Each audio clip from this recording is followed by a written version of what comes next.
फरीक़े दीन मरकज़ सुन्नियत हनफी network उलमाए अहले सुन्नत के बयान के लिए सब्सक्राइब करें और ये बेल आइकन दबाएं ताकि हमारी वीडियो आप तक फौरन पहुंचे। ज़कात वक्त से पहले निकाल दें। अब वक्त तो आ ही गया, वक्त से पहले क्या, पहले अशरे में ज़कात निकाल दें। जितनी भी अल्लाह तौफीक दे ज़कात निकाल दें, पहले ही निकाल दें ज़कात, ताकि जिनको ज़कात मिल जाए, जिनको ज़कात मिल जाए वो लोग त्यौहार की तैयारी कर लें, कपड़े खरीद लें, इफ्तार और सहरी के अखराजात उनके पूरे हो जाएं।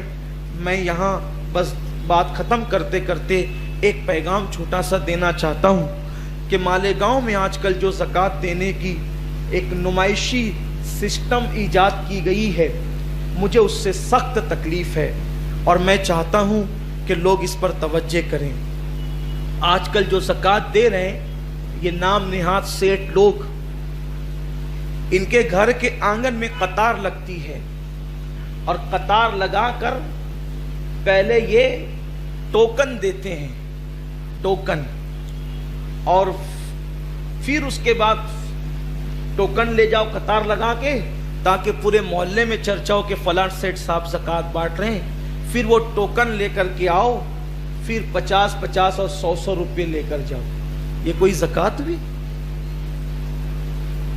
और फिर इस तरीके से पहली बात तो नुकसान उन सेठों का भी है और गरीबों का भी है। नुकसान सेठों का ये है कि अगर आपने मुस्तहिक को ज़कात नहीं दी तो आपकी तो ज़कात ही अदा नहीं हुई। इस तरह ये जो कतार लगा रहे हैं आप टोकन के लिए, तो उसमें तो कोई भी आएगा। अवाम को तो अल्लाह का खौफ कहाँ रहा? अरे अवाम तो अवाम है, किसको अल्लाह का खौफ रहा? इल्ला माशाअल्लाह। तो कोई भी आएगा कतार में खड़े होगा, टोकन लेकर जाएगा। अब जो टोकन लेने के बाद 100 रुपया 50 रुपये जो आप दे रहे हैं, तो अब वो जो ज़कात है उसका वो मुस्तहिक नहीं है, वो तो अदा ही नहीं होगी ज़कात। तो ज़कात ही आपकी अदा नहीं होगी, आप नुकसान में पड़ेंगे, आप गुनहगार होंगे। तो फिर क्या करें? तो ऐसे अजनबियों को ज़कात नहीं दी जा सकती, बल्कि मुस्तहिक तक ज़कात पहुंचनी चाहिए। आप कहेंगे कि हम तो अल्लाह के नाम पे दे देते हैं, सदका अल्लाह के नाम पे महल में रहने वाले को भी दे दे तो अदा हो जाएगा, नफली सदका।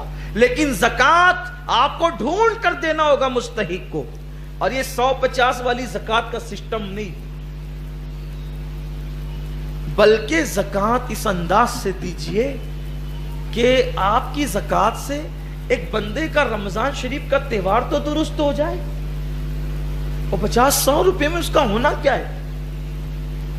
उसका होना क्या है? बल्कि बेहतर तरीका यह है कि अपनी ज़कात के 3 हिस्से कीजिए।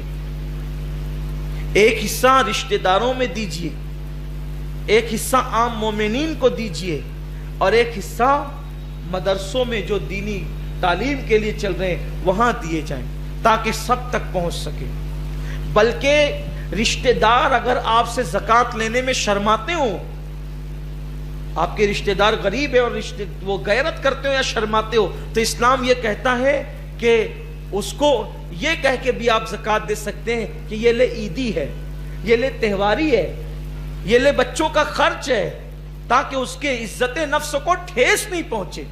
देखो इस्लाम वो मजहब है।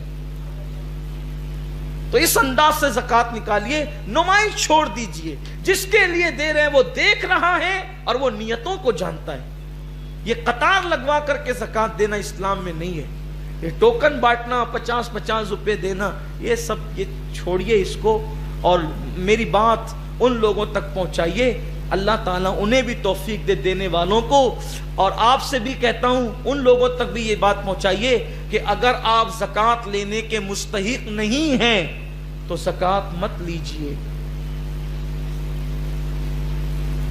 अगर सेठ आपको लूम चलाने की वजह से हक रज़ा के नाम पे ज़कात देता है, आपके पास तो सैमसंग का 50,000 का मोबाइल है, आपके पास तो 80,000 की बाइक है, आपका खुद का मकान है, आपने ईद पर 5 ड्रेस सिलाने के लिए खरीद लिए हैं, अब आप कैसे ज़कात ले सकते? आपका ज़कात लेना भी नाजायज हुआ और उसका आपको देना भी नाजायज। सेठ हक रज़ा के नाम पे ज़कात इसलिए दे देता है تاکہ اس کا پیسہ بچ جائے کہ مزدور کو تو پیسہ مل ہی رہا ہے اور میرا پیسہ بچ جائے، کیونکہ زکوٰۃ تو کسی کو بھی دینا ہے تو چلو مزدور کو دے دو. ہر مزدور زکوٰۃ لینے کے قابل نہیں ہوتا، تو حق رضا آپ کا حق ہے، آپ وہ لیجئے، لیکن یہ کہیے کہ بھئی میں نے زکوٰۃ نہیں لینا، میں زکوٰۃ کا مستحق نہیں ہوں. یہ چیزوں کا آپ خیال کریں اور یہ بات یاد رکھیں، یار اللہ دیتا ہے تو ختم نہیں ہوتا ہے، بندوں کا دیا ہوا تو ایک نہ ایک دن ختم ہونا ہے. اس لیے بندوں کی آس چھوڑو، اللہ سے آس لگاؤ، اور وہ نوازنے والا ہے، وہ جس کو دیتا ہے بے حساب عطا کرتا ہے. اور آپ سے بھی کہتا ہوں اگر زکوٰۃ آپ پر ہے تو جتنا حساب ہوتا ہے اس سے کچھ زیادہ نکالیے.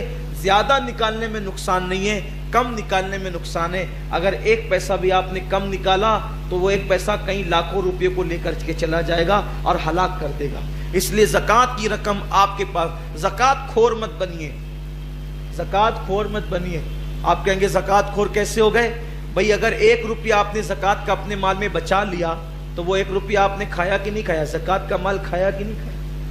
تو وہ 1 روپیہ لاکھوں روپے کو نقصان پہنچائے گا. جیسے اس کو یہ سمجھیے یہ زکوٰۃ مال کا میل ہوتی ہے، یہ مال کا میل ہوتی ہے.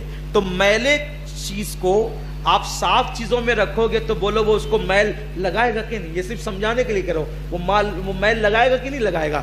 تو ایسے ہی آپ کی رقم میں وہ زکوٰۃ کا پیسہ اب مال کی حیثیت سے، تو اس کو جلدی سے نکال دو اور پھر خوشخبری سنو. میرے آقا فرماتے ہیں جس نے زکوٰۃ دے دی اس کا مال اللہ کے قلعے میں محفوظ ہو گیا، اس کا مال اللہ کے قلعے میں محفوظ ہو گیا. تو جلدی سے نکال دو اور اپنے مال کو اللہ کے قلعے میں محفوظ کر لو. اللہ تعالیٰ سے دعا ہے کہ رب قادر و قدیر ہم سب کو عمل کی توفیق دے. ایک